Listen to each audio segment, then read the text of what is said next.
بنو حوازن میں، جس کا نام تھا الدرید بن الصمد۔ اس کو بڑا تجربہ تھا جنگی پالیسیوں کے بارے میں، جنگی تجربہ بڑا تھا۔ اس نے مالک بن عوف النضری سے کہا کہ تو بیوقوف ہے، بیوقوفی والا کام کر رہا ہے۔ کون ہے جو جنگوں میں اپنی عورتوں کو، بچوں کو، سارے ساز و سامان کو اپنے ساتھ لے کے چلے؟ اگر تجھے شکست ہوگی اور مسلمانوں نے تجھے ہرا دیا اور میدان جنگ سے بھگا دیا، اس وقت تیری عورتوں کا کیا بنے گا، تیرے بچوں کا کیا بنے گا؟ یہ سارا ساز و سامان، یہ سارا تو مال غنیمت کے طور پہ مسلمانوں کے پاس چلا جائے گا، ان کی جو طاقت اور قوت میں اضافہ ہو جائے گا۔ تو اس بوڑھے شخص نے کہا کہ ایسا نہ ہو۔ پھر مالک بن عوف النضری، اس کا دوسرا پلان یہ تھا کہ ہم مسلمانوں کے سامنے مد مقابل ہو کر لڑیں گے۔ اس بوڑھے شخص نے کہا، درید بن الصمد نے، اس نے کہا کہ اگر تو مسلمانوں کے سامنے مد مقابل ہو کر لڑے گا تو تجھے کبھی بھی فتح نہیں ملے گی۔ ہاں، میرا تجربہ یہ ہے، میری رائے یہ ہے کہ تو مکہ کے قریب جو درخت ہیں نا، جو جنگلات ہیں یا باغ ہیں، ان درختوں میں اپنے لشکر کو کھو کے چھپ جائے۔ جیسے وہ مسلمانوں کو دیکھیں کہ ان کے قریب آ گئے ہیں تو مسلمانوں کے لشکر کے پیچھے کی طرف بغیر ان کو اطلاع دیے، بغیر بتائے حملہ کر دیں، کیونکہ اگر تم لوگ بغیر بتائے حملہ کرو گے تو پھر تم لوگوں کو مسلمانوں کے خلاف فتح مل سکتی ہے۔ انہوں نے کہا یہ بات تو ٹھیک ہے، اور اسلام کی تاریخ میں جتنی بھی لڑائیاں ہوئی ہیں تقریباً 27 غزوات ہوئے ہیں۔ غزوات یعنی غزوے کا معنی ہوتا ہے کہ وہ لڑائی جس میں آقا کریم علیہ الصلوۃ والسلام خود شریک ہوئے، اور سریہ کا معنی ہوتا ہے کہ جس میں آقا کریم علیہ الصلوۃ والسلام خود شریک نہیں ہوئے ہیں، لیکن آپ نے اپنی طرف سے کوئی نہ کوئی اسلامی لشکر کسی بھی کافر کے مقابلے میں یا کافر قوم کے مقابلے میں یا دشمن کے مقابلے میں لڑنے کے لیے بھیجا ہو۔ اگر آپ شریک نہیں ہوئے لڑائی میں، اس کو کہتے ہیں سریہ، اور اگر آپ نفس نفیس خود شریک ہوئے ہیں تو اس کو کہتے ہیں غزوہ۔ اور آقا کریم علیہ الصلوۃ والسلام کی حیات مبارکہ میں چھوٹے بڑے غزووں کی تعداد 27 تھی۔ سریہ اور غزوے ملا کے یہ ساری ٹوٹل لڑائیوں کی تعداد بنتی ہے 127۔ 127 لڑائیاں ہوئی ہیں۔ ان لڑائیوں میں کوئی برا شخص نہیں مارا گیا کفار کا، صرف ایک ہی شخص مارا گیا، وہ یہی تھا الدرید بن الصمد، کیونکہ یہ میدان جنگ میں اپنے لشکر کو گائیڈ لائن دے رہا تھا، رہنمائی کر رہا تھا کہ کیسے لڑنا اور کیسے حملہ کرنا ہے۔ اور آقا کریم علیہ الصلوۃ والسلام نے فرمایا کیونکہ یہ میدان جنگ میں ہے، کفار کا ساتھ دے رہا ہے، تو لہٰذا اس بڑے شخص کو قتل کرنا جائز ہے، میری طرف سے اجازت ہے۔ یہ وہ واحد برا شخص ہے 127 لڑائیوں میں الدرید بن الصمد، جس کو مسلمانوں نے واصل تعمیر کر دیا۔ اس کے علاوہ کوئی بھی برا شخص نہیں مارا گیا اسلامی لڑائی میں۔ اب جب آقا کریم علیہ الصلوۃ والسلام کو مکہ کے اندر یہ خبر پہنچی کہ بنو حوازن کے لوگ مالک بن عوف النضری کی زیر قیادت جمع ہو کر حملے کے لیے وہاں سے نکل پڑے، آپ کے جاسوس بھی ساتھ تھے، خبر دے رہے تھے، لمحہ لمحہ آپ کو خبر مل رہی تھی، تو آقا کریم علیہ الصلوۃ والسلام نے فرمایا کہ ابھی جو ہمارے ساتھ لشکر ہے اس کی تعداد بہت ہے۔ لشکر کی تعداد تقریباً 1000 تھی، اور یہ اسلامی فوج کا اسلامی لڑائیوں میں سب سے بڑا لشکر تھا فتح مکہ کے موقع میں، لیکن 12,000 کے مقابلے میں تو کچھ بھی نہیں ہے، 1000 کا لشکر۔ تو آقا کریم علیہ الصلوۃ والسلام نے فرمایا کہ ہم 1000 یہ جو ہمارا لشکر ہے اس میں بے مسلمان بھی ہیں، ایسے لوگ بھی ہیں کہ جنہوں نے ابھی اسلام قبول کیا ہے فتح مکہ کے بعد، اور وہ لوگ بھی ہیں کہ جنہوں نے شاید کہ ابھی ان کے دل میں ایمان اترا نہیں ہے، بلکہ ڈر کے مارے امان کی خاطر اپنی جان بچانے کے لیے اسلام قبول کیا ہے۔ اگر ہم صرف انہی کے اوپر سہارا کرتے ہیں، انہی کو ساتھ لے کر چلتے ہیں، ہو سکتا ہے کہ میدان جنگ میں یہ دیکھیں کہ کافروں کو فتح مل رہی ہے، کافر غالب آ رہے ہیں، تو یہ اسلام کو چھوڑ کر، مسلمانوں کو چھوڑ کر دوبارہ کفار کی طرف جا سکتے ہیں، کافروں کے ساتھ مل سکتے ہیں مال غنیمت کے لیے۔ تو آقا کریم علیہ الصلوۃ والسلام نے ایک تو یہ فرمایا، دوسرا فرمایا کہ ہم ان کے اسلحے کے اوپر اعتماد نہیں کر سکتے، جتنے بھی نئے مسلمان ہوئے ہیں ان کے پاس جو بھی اسلحہ ہے ان کے اوپر ہمارا اعتماد نہیں ہے۔ اس وقت مکہ کے اندر صفوان بن امیہ تھا، یہ بعد میں مسلمان ہوئے۔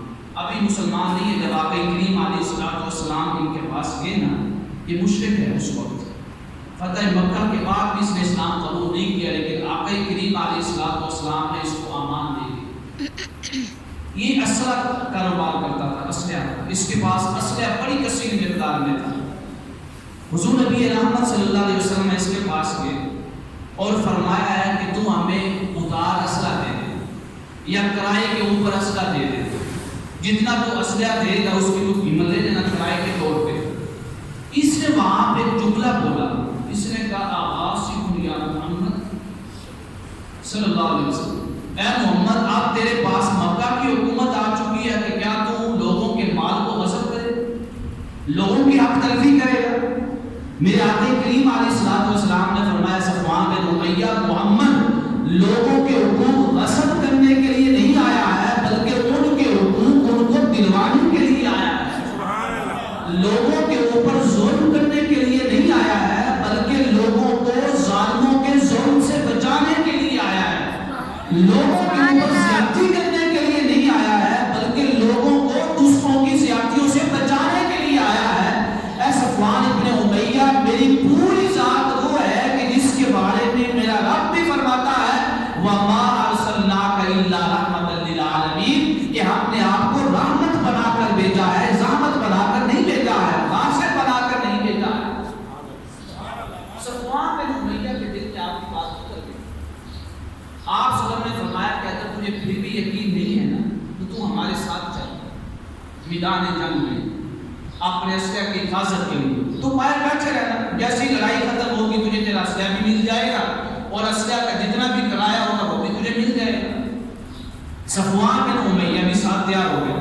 آقا کریم علیہ السلام نے اس سے وافر مقدار میں اسلحہ لیا ضمانت کے طور پہ. فرمایا ضمان مرہون، یہ جو ہم اسلحہ لے رہے ہیں یہ ضمانت کے طور پہ لے رہے ہیں. مطلب کیا ہے کہ اس کی حفاظت بھی ہم کریں گے، اگر کوئی بھی شے گم ہو جاتی ہے تو ضمانت کے طور پہ اس کی قیمت بھی ادا کریں گے. اب 1000 کا لشکر لے کر جب آقا کریم علیہ السلام نکلے نا مکہ کی سرزمین سے، جب یہ لشکر نکلا اس وقت کا واقعہ قرآن کریم نے بیان فرمایا، حالات بیان فرمایا.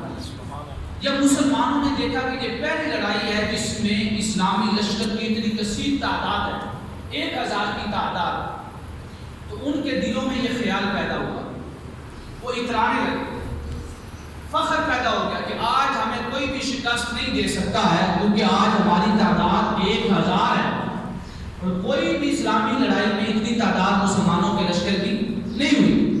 جب دل میں یہ خیال پیدا ہوا نا تو قرآن کریم نے فرمایا وَيَوْمَ حُنَيْنٍ، حنین کے دن، اِذْ أَعْجَبَتْكُمْ كَثْرَتُكُمْ، تم اپنی کثرت کی طرف دیکھ رہے، تم اپنی تعداد کی طرف دیکھ رہے تھے اور اترا رہے تھے کہ آج ہماری تعداد 1000 ہے، ہمیں شکست نہیں ہو سکتی، آج فتح ملنی ہی ملنی ہے. قرآن نے کہا کہ تم نے اپنی کثرت کی طرف دیکھا ہے، ہمارے یار کے چہرے کی طرف نہیں دیکھا ہے. سبحان اللہ. جو بھی فتح دی ہے کثرت کی وجہ سے نہیں دی ہے، چہرہ مصطفیٰ کی وجہ سے عطا کی ہے. سبحان اللہ. قرآن کہتا ہے کہ تمہارے دلوں میں کثرت کا خیال پیدا ہوا نا وَضَاقَتْ عَلَيْكُمُ الْأَرْضُ، ہم نے تمہارے اوپر زمین کو تنگ کر دیا. جب لڑائی شروع ہوئی، شروع میں اس کثرت کی وجہ سے یہ جو کثرت کا خیال پیدا ہوا تھا مسلمانوں کو شکست ہوئی شروع میں. اب آقا کریم علیہ السلام نے جب دیکھا کہ مسلمان دائیں بائیں آگے پیچھے بھاگ رہے ہیں، لڑ نہیں رہے ہیں، تو وہاں پہ آپ پکار کر کہہ رہے ہیں آنن نبیو آنن نبیو آنن نبیو انا ابن عبد المطلب کے لوگوں اپنی کثرت کا خیال اپنے دلوں میں پیدا نہ کرو، بلکہ اپنے دلوں میں یہ خیال پیدا کرو کہ تم اللہ کے نبی کے ساتھ ہو، تم اللہ کے محبوب کے ساتھ ہو، تم اللہ کے نبی کے ساتھ ہو. جب آپ پکار رہے ہیں تو آپ کی پکار کو کوئی بھی نہیں سن رہا، سارے مسلمان کوئی ادھر بھاگ رہا ہے کوئی ادھر بھاگ رہا ہے. بھاگنے کا مقصود یہ نہیں تھا کہ جنگ چھوڑ کر چلے جائیں، بلکہ بھاگنے کا مقصود یہ تھا کہ کہیں جگہ چھپ کر دوبارہ تدبیر کے ساتھ حملہ کریں گے آپ، کیونکہ ہماری یہ جو تدبیر ہے یہ کام نہیں آئی ہے. جب آقا کریم علیہ السلام نے آواز دی نا تو آپ کی آواز کو آپ کے چچا حضرت عباس رضی اللہ تعالیٰ عنہ نے سنا اور وہاں پہ آواز کو پکار کو سنتے ہوئے عرض کیا لبیک یا رسول اللہ، لبیک یا رسول اللہ، لبیک یا رسول اللہ۔ آپ نے فرمایا چچا جان آپ کی آواز جو ہے بلندی ہے، اس میں آپ کی آواز میں زیادتی ہے، یعنی آپ کی آواز بلند ہے، آپ آواز دیں کہ این المسلمون این النصارى این اصحاب المدینہ، کہ مدینہ والے کہاں ہیں، انصار کہاں ہیں، وہ لوگ کہاں ہیں کہ جنہوں نے میرے ہاتھ میں بیعت کرتے ہوئے یہ وعدہ کیا تھا کہ ہماری جانیں بھی مصطفیٰ کے لیے ہیں، ہمارے مال بھی مصطفیٰ کے لیے ہیں۔ سبحان اللہ۔ جب حضرت عباس رضی اللہ تعالیٰ عنہ نے آواز دینا شروع کی نا تو انصار صحابہ کرام رضوان اللہ تعالیٰ علیہم اجمعین آپ کے ارد گرد جمع ہونا شروع ہو گئے۔ سبحان اللہ۔ اب اگلا واقعہ آپ کے چاچا خود بیان کرتے ہیں کہ حنین کے مقام پہ ہوا کیا۔ حضرت عباس فرماتے ہیں کہ جب دشمن حملہ آور ہے، دشمن کے تیر ہر طرف سے آ رہے ہیں تو حضرت ام سلیم، معلوم ہے ام سلیم کون تھی؟ حضرت انس بن مالک رضی اللہ تعالی عنہ کی والدہ ماجدہ، ان کے پاس ایک خنجر تھا۔ آقا کریم علیہ السلام نے پوچھا کہ تیرے پاس یہ خنجر کیوں ہے؟ انہوں نے عرض کیا یا رسول اللہ یہ خنجر اس لیے رکھا ہوا ہے کہ کوئی بھی کافر اگر آپ کے یا میرے قریب آتا ہے تو بکر تو باتا نہ ہوں، میں اس کا پیٹ اس خنجر کے ساتھ چیر دوں گی، آپ کے دفاع کی خاطر اور اپنی عزت کی خاطر۔ آقا کریم علیہ السلام کے چہرے پہ مسکراہٹ آ گئی۔